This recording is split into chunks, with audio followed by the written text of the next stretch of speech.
Keep recording. The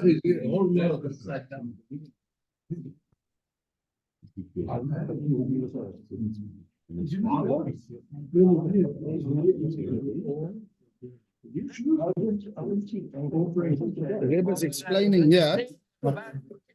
The Rebbe is talking over here about what I'll just wait for the other cards to get there. Gentlemen. I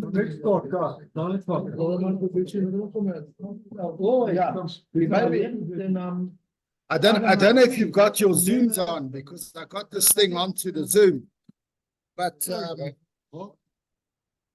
one of the things that's important, one of the things that's very important when we talk about Eretz Yisrael, when we talk about the Holy Land, is not only how one handles one's opposition or one's enemies, but also how one handles one's friends.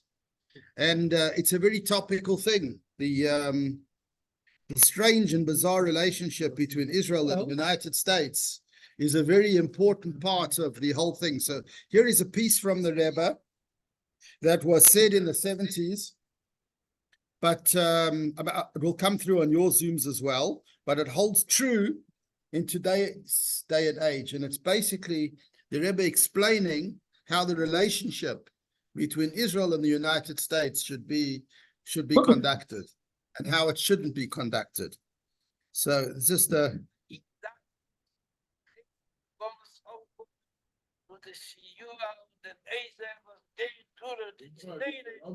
Yeah.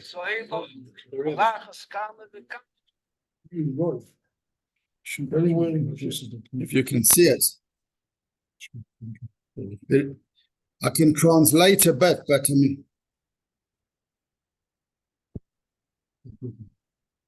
So what the Rebbe is saying over here is the fact that it does happen, as it does happen in today's day and age, that the Jewish people and Eretz Yisrael have to come to a situation where they take help from another nation, from a Gentile nation. They still have to make sure never to lose their own self-respect, to remember and to realize that every type of help that we get as a nation is truly from Hashem above. And any person in the world who has the privilege to help Eretz Yisrael, Am Yisrael, is just a good agent of Hashem above. But at the same time, we shouldn't lose our self-respect, and we shouldn't find ourselves in a position that our own friends are able to pressure us in ways that are dangerous. Now. Yeah,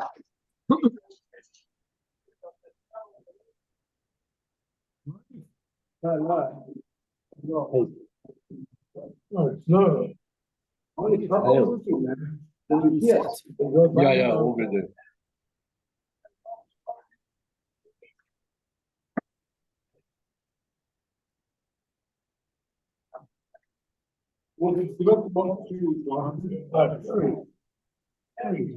We posted to the group, bro. Can you post it to the group after? I can, yeah. The link. Yeah. This is a YouTube. Yeah. I think it's one of the video sites, yeah. It is. Yeah.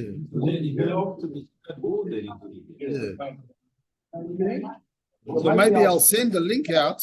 But yeah, so the Rebbe is saying that we find ourselves in a situation in today's day and age that we have to take help from other nations, and we have to take help. And he was talking about that day and age, but the same thing, the more things change, the more they stay the same. In that time, it was with reference to the United States. But at the same time, a Jew has to know that when we take such help, we're taking it because Hashem above has instructed us to do so. And therefore, anybody that helps us is a keli, is a vessel of Hashem above. And if we trust that that bracha is coming from Hashem above, we can also trust that we will and should be able to do what we need to do to protect the security of Eretz Yisrael and Am Yisrael. And then the Rebbe went on to talk about the mitzvah of Tefillin, that different mitzvahs have different special rewards and special energies, and Tefillin is the mitzvah which gives us tremendous strength with regard to the security of Eretz Yisrael and Am Yisrael, because there is a pasuk that says, in a pasuk, that the nations of the world will see that the name of Hashem is called upon you, but they will be afraid of you. And our sages say, these words are a reference to the tefillin shoresh, to the mitzvah. The mitzvah that we should be focusing on more than anything else is the mitzvah of tefillin, the mitzvah that will protect our people and our soldiers and everybody, and bring peace to the land in a true sense. Is the mitzvah of tefillin. These are different things that come across in this short 5-minute lecture, but I will send the link. Yeah. The mitzvah of tefillin instills fear into the neighboring nations.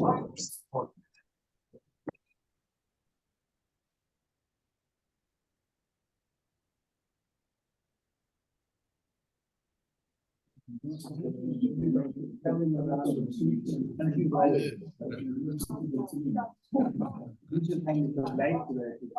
saw the picture. So that basically is the Rebbe's advice that we have to be strong and we have to be proud.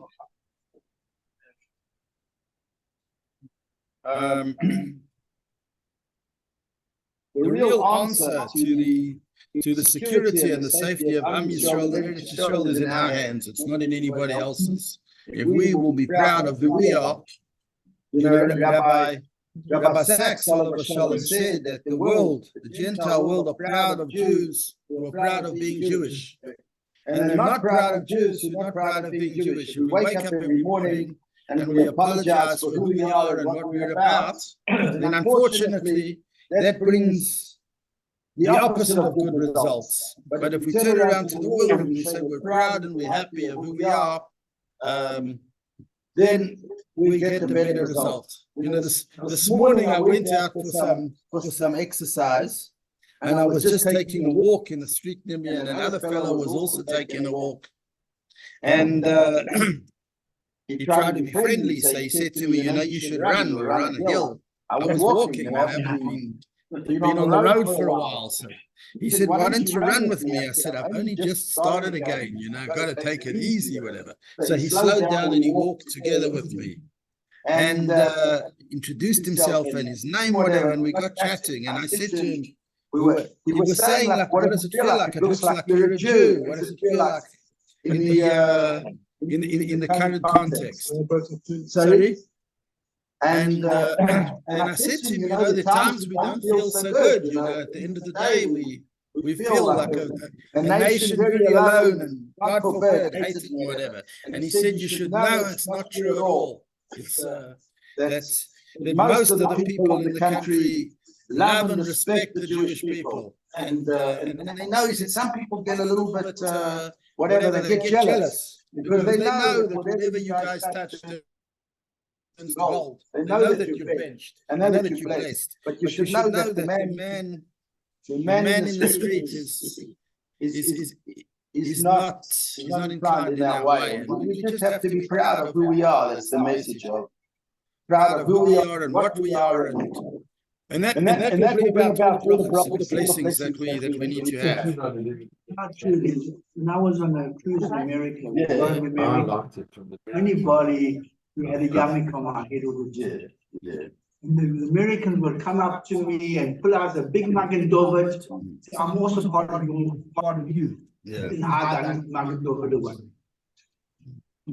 Not one other person openly showed they were Jewish on them. Because they scared. A lot of people. I'll give a message as well. I heard something tonight. From who? Is it from?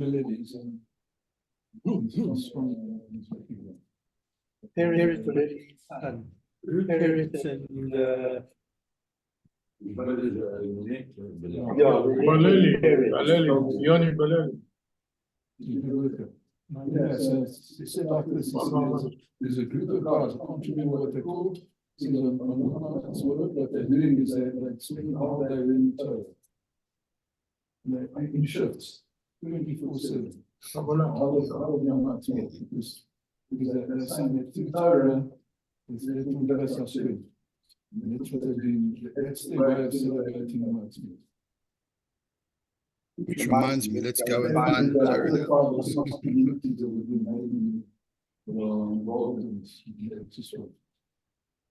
Good message. There's a message for Yom Sikora, which is Israel. The guys came to the government in Israel. That was what you know. Yeah, story. No, they said coming to know which order goes something.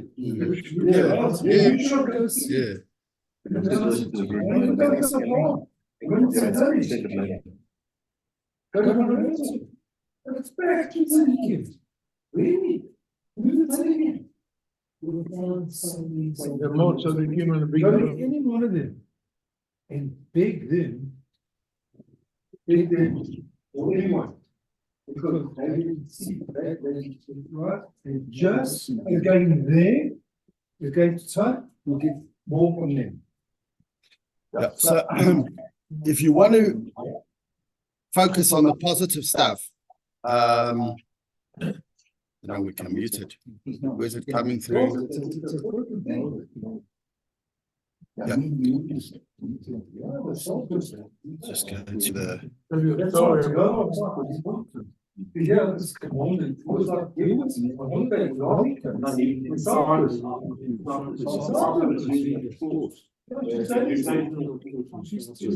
There's maybe 4 months and the need for us. I don't know why the camera's giving me trouble tonight. But I heard a lovely, what we call it, a lovely idea, an encouraging idea that came through from our friend, our good dear friend, Douglas Murray. I don't know if you saw his award ceremony at the Manhattan Institute, but the Nakuda, the one thing that he said over there, we've gone through a lot of pain. If we think about it, since October the 7th, as a nation and as a people, we've really, we did suffer and we are suffering and things are, but the resilience of the nation and the people is something that the clever people and the loving people of all types can only admire and can only see. And one of the things that he pointed out is, he said that he spent a lot of time in Eretz Israel as an investigative journalist, and one that looks for the truth in a real way and in a good way. From after the 7th, he went to the sites that were devastated, he went to the mortuaries where they were trying to identify stuff and whatever. But the one thing he said is that our young people have lived up to the game. In other words, you want to look at what the tragedy of the Western world is. The Western world, it's youth, it's young people loathe their own countries. In other words, outside evil people have managed to cause that the next generation, the young generation of America, of Europe, Western countries, they've managed to cause that these youngsters loathe their own country. And when they walked around saying, but somebody invaded your country, somebody invaded America, somebody invaded Britain, how many of you would be prepared to give your lives? If you would be prepared to give your lives to another, to protect the country, to protect other people, to put your lives on the line. And most of them said quite honestly no. And most of them said quite honestly no. Not at all. The percentage of people that would be prepared to stand up for their own country. And that's because of the evil onslaught from all the evil philosophies and ideologies outside of these countries and wanting to destroy them have brought in a calculated way, they've infiltrated the minds of the young people, and using all these kinds of pious and righteous causes, they've caused them to hate their own country and their own place, in order, God forbid, to weaken these countries. And he said that there was an elderly guy in Eretz Yisrael in Israel who had been in the army, he'd been through, how would you call it, the University of Life. And he said that the one thing he noticed, he said he always thought when he looked around there, all the nonsense, you get a lot of nonsense in the world, that Rahman al-Islam, the new generation, is not like us. In other words, that we're in trouble, because if there's a real problem, if there's a real crisis, the youngsters are not going to stand up to the plate like we did in 48 and in 67 and 73, and all these times where people really had to rise to existential threats and serious situations. But this is the point that he made. He said in his mind, he thought, God forbid, if there's any kind of real situation, we're in trouble. He said, and he looked around him since last year, October, since October the 7th. He said, and the amount of young heroes, both those that gave their lives and those that survived. He said, the amount of young heroes that put everything on the line for Am Yisrael and Eretz Yisrael. No country has so many young people that were willing and are willing to make the ultimate sacrifice and to do what has to be done. It's unreal. He spoke about a friend of his that went down that was on his way down south when all the trouble started, and maybe some people didn't realize how serious it was. And his own commander said to him, you can't carry on going down there. I'm not letting you go. You can't go there. And he said to his commander, the people down there need me. And he said, are you defying my orders? And he said, yes, I am. And you went all the way down there and you fought for 48 hours, for 2 days, knocked out a whole bunch of terrorists. So the quality of people that the land has, despite all the sorrows and all the challenges, and nobody's undermining what the challenges are. But the type of people we have, and even the young generation, just the young generation, it's just, yeah, exactly. So once upon a time, one thought that maybe not, but they've stepped up to the plate and they've put their lives on the line and themselves on the line, and there's just no place in the world that humans stood up for other humans. Never mind Jews, but Jews have to be the example to the world, that have stood up for others and just done whatever they could in the worst of situations. Without the new generation, Yeah. will finish. Yeah. They are And I actually think thinking, they're actually challenging Yeah. and running to Look at their pilots, Yeah. Rabbi. Yeah. They literally. Yeah. I heard that when they were called up initially. Yeah. I don't remember the exact amount, but could it have been 300 when they called up like 100%, 300% actually Coming forward. what do they call it? Presented themselves and came forward. There's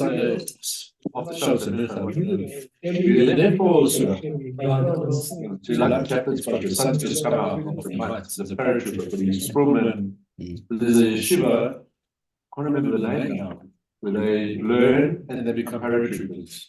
There is. They're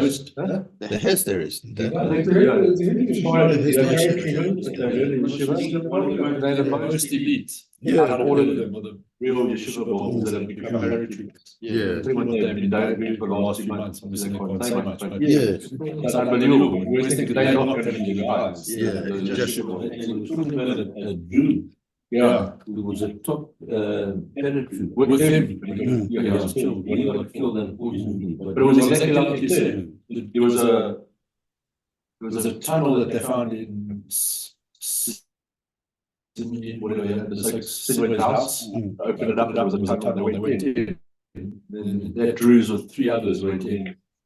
And then they all got killed. But no, the rest of the troop, But they made a lot of space, they should never have gone to follow the terrorists into the building. Yeah. They should have contacted the Air Force and but that's the place where the commander, the upper echelons of the army will actually listen to the people below them. Always works the way around. Every army in the world, the top brass say you will do this, just go in. If they get to a situation in Israel where the guy can be a nose stripe and come into the army and says, I don't think it's a good idea, and they will question and look at it before they make a decision. It doesn't, it's like, it's not as if there's like no respect for rank. There's respect for rank. Because if I feel I'm more than you, will I have a sense, then I'll tell you, you'll listen to me and we'll work it out. It doesn't happen anywhere else. And it's worked. Just want to say something that it should be said. That would have been the case on the 7th of October. Wouldn't have happened. Wouldn't have 100% right. Wouldn't have happened. And that's what gets me angry, and they announce it for being mad. And everyone feels the same. We were there now. I mean, those girls there that told them for weeks and weeks and weeks. They stood by themselves. Yeah. You know, they didn't have weapons. They wouldn't give them weapons. But one just said to them, you tell us once more these things and we're going to war. I'll show you. The first time It makes me so Sad, Those guys that didn't listen are for disciplining themselves. But it's the first time it's ever happened in that place. That's what I'm saying. But I see, I spoke to, I think you know, Alvin Miller. His elder son was there, first responders at Silverstone game, right? And basically, anyone speaks, he's very possible to try and speak to him because I have a tissue with him, you know. And because we couldn't meet, but he spoke for about an hour in the car, and I was talking about time. He told me that what he has to do when he goes to sleep is every night he sees images of those babies and people, he says he saw it. People can't say it didn't happen. With those images in his head. He said it takes him sometimes comfortable to sleep because it's a fun nights. That's what he saw. And they thought it was 2 days. I can't give it a shot. So they were really. Yeah. It was more. It was 32 hours later. 2 hours later. That was just the first responders to get there. So how did those individuals get down there before the army? You know, there was so many from Jerusalem that go into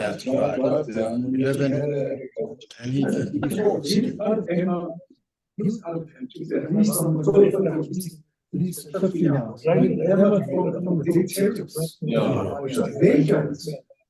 Perry was saying that his children went to him and they had pistols only with like 2 magazines. His other son, Daniel, went in the attack.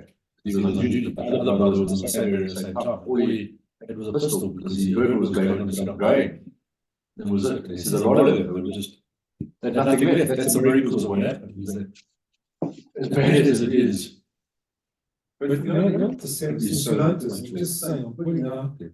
He said, when that happened, when Israel actually went in, they were extremely successful. Very few fatalities, right?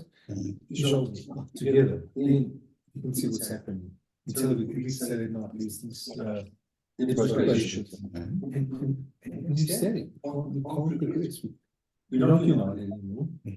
It's happening now. We're actually using as we talk, funding from America. Actually using the whole thing because I'm sure the part. We were together. There was just no stopping us. There was funding from America. We learn a few lines in honor of everybody. So I mean, we'll continue obviously more seriously next week. And obviously, I mean, it's important stuff we're talking about. It's absurd. Got it. You need a tissue there. Nice. So just a few lines of Gemora, so we have at least a source of Torah for the soldiers and the people. So if you remember in the Mishnah spoke about the fact that sometimes something like a mountain, because it was created by God and not man-made, it can't be turned into an idolatrous artifact by humans in such a way that it's prohibited. You can't take a mountain that God made and turn it into you can be convicted for idolatry. You're not supposed to serve it, but it can't become like a statue that another Jew can't have benefit from it because it's a mountain made by Hashem.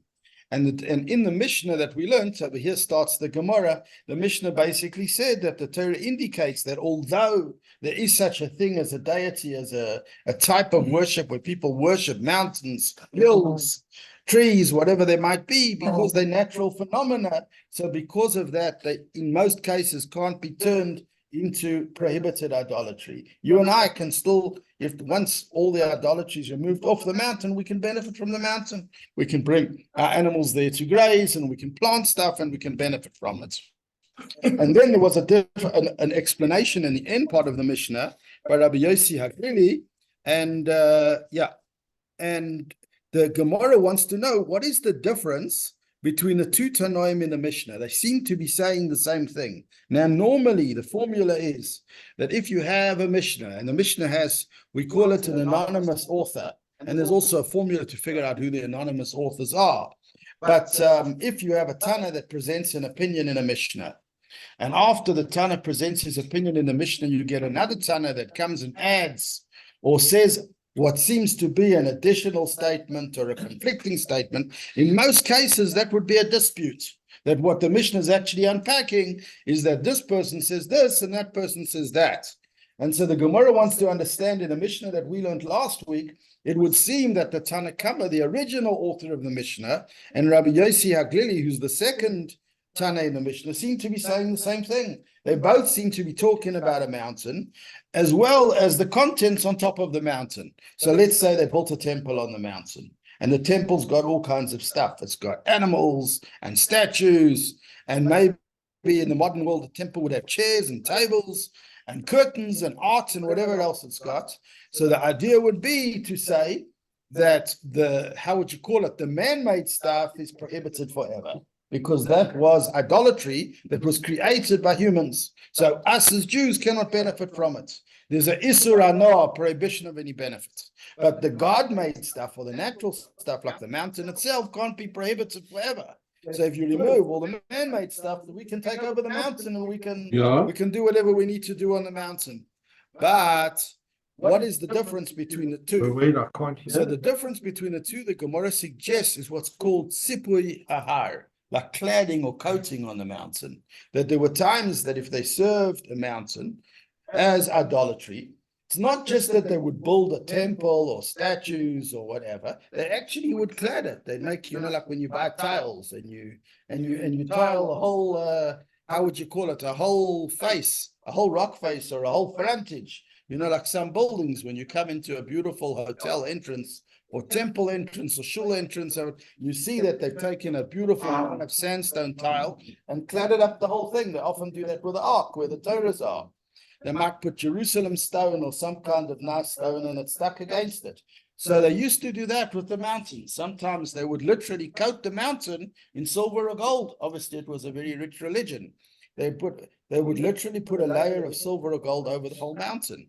And if they do that, the question the Gemara says is the coating part of the mountain or separate from the mountain? What's the idea? In other words, if it's part of the mountain itself, then just like the mountain, it can't become prohibited. In the same way as we say that the mountain can't become prohibited, its cladding or its coating can't become prohibited. But if you say that it's separate from the mountain, then it can become prohibited, like any movables. And that is what the Gemara starts to talk about. We'll unpack it more next week. But the Gemara starts to say that that's the difference between the Tanna Kama and Rabbi Yossi Haglili. The movables that are not cladding or stuck to the mountain, everybody agrees. That's idolatry. If it was designed for worship and worshipped, it's now osur, it's prohibited. It's got an Isur Hanoah. But the difference of opinion is sipui ahar, it's the coating. According to the one, the coating is part of the mountain, and according to the other, the coating is not. In their argument, if that's not, it gets a bit more technical, because the commentaries on the Gemara also debate it, which is Tosfos. You've got in the Gemara, you've got Tosfos, and you've got Rashi, and you've got the Raavad, and you've got the Rambam. There's all these different commentaries. And what basically breaks out is a debate as to what is exactly the problem here, meaning the following: why would the coating of the mountain be a problem? The coating of the mountain, according to some, is a problem because it becomes an adornment of Avodah Zarah. Just like, let's say somebody has a statue in a temple, and the statue's Avodah Zarah, and somebody else comes and says the statue will look nice if it's coated in gold or sterling silver. The coating becomes as problematic as the statue because it's there to adorn it. Remember, we spoke about the people that brought an adornment into the bathhouse. They wanted it to be decorated. So if you put a coating or a decoration over the statue, it would become a problem because of the statue. So one opinion is that the coating is not part of the Avodah Zarah, but because it decorates it or enhances it, it gets the same problem. And even though the mountain itself is not going to become an Isur Hana, a prohibition in benefit, because it's a natural phenomena. God made the mountain, not humans. But if they serve the mountain and somebody coated the mountain, then according to the one view, the coating is a problem because it coated Avodah Zarah. But according to another view, there's a special dispensation, and it's not a problem because just like the mountain's not a problem, why should the coating be a problem? And then there's another view which says a coating would never be a problem. The real issue is that they started to serve the coating as well. You know, when people serve idolatry, they're serving everything there. They're not differentiating and saying, I'm only serving that part of the idol or in the left side of the temple, but not the right side of the temple. So the issue could be that the Ovdei Avodah Zarah, the servers of Avodah Zarah, were not only serving the Avodah Zarah itself, the mountain, but the coating became part of the actual deity of what they're actually serving. And that's very much the discussion in the Gemora that it starts to. We'll do that in a bit more detail next week. Because I think. So we can say Rabbi Chananya ben Akasha Omer Ratzak Kodesh Baruch Hu Lezakis Es Yisrael Afik Achibaram Ter Mitzvahs Sheneemar Adonai Chavos Ma'an Sikra Yagdil Tzera V'Yadir. We're going to say Kaddish together. Yeah, we'll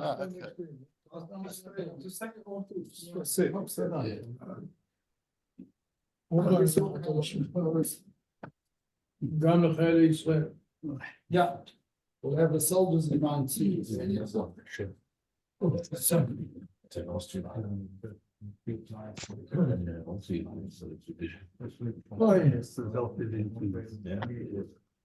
We got whiskey's in it. Put it like that.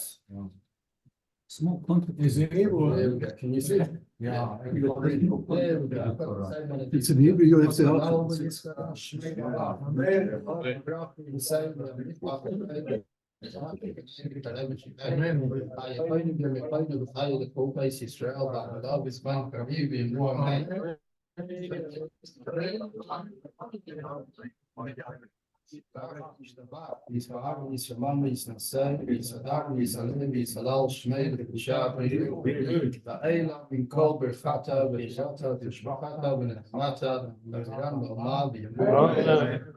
Israel, Bahol Banan, Bahol Midehon, Bahol Talmidei, Talmidehon. We are called man the Hatin by Raita, Yatra Dain, the D, Bahol Atar Batar. Yehei Lahon, Olachon, Shamar, Rabba, Achina, Bachizda, Barachmi, the Taina, the Fino, Mesanara, the Bilal, for Kadam, Kadam, Buron, the Shemaya, the Shemaya, the Tain, Tobim, then we are called Israel. Say Shalom. Say Shalom.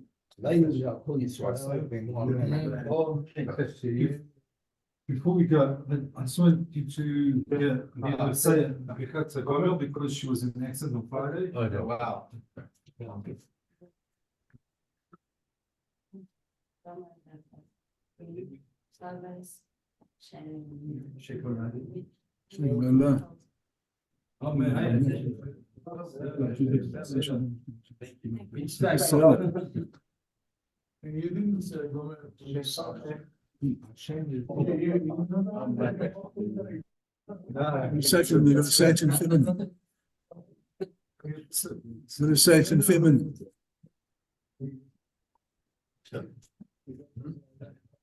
Or seeing the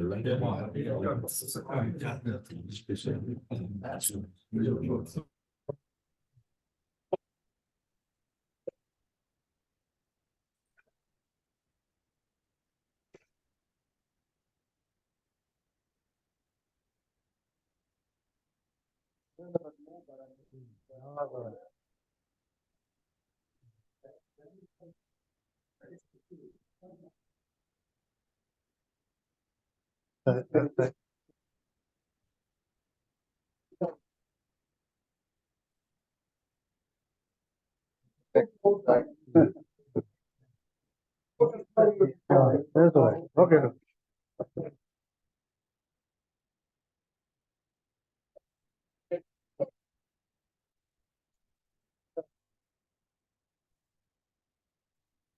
I'm